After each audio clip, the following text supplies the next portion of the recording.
ওই 7 শ্রেণীর লোকের মধ্যে এক শ্রেণী আছে যারা এই জিনা থেকে যারা নিজেকে হেফাজত করছে, যারা হারাম থেকে নিজেকে বাঁচিয়ে রেখেছে, যারা আল্লাহর হারাম থেকে সেফ হতে পারছে।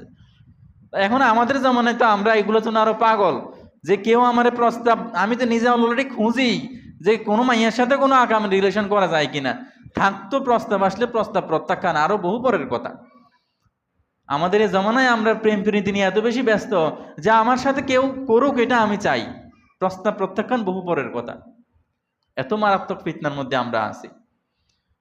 এবং আল্লাহ রাব্বুল আলামিন বিশ্বনবী রাসূল সাল্লাল্লাহু আলাইহি ওয়াসাল্লামের হাদিসের মধ্যে একটা কথা আছে যে লাআমলাআন্না আকওয়ামান মিন উম্মতি ইয়াতুনা ইয়াউমাল কিয়ামাতি বিহাসানাত, কিয়ামতের দিন আমার উম্মতের মধ্য হতে একটা দল যারা পরিপূর্ণ হয়ে যাবে, মানে একদল উম্মত পরিপূর্ণ হয়ে যাবে কিভাবে?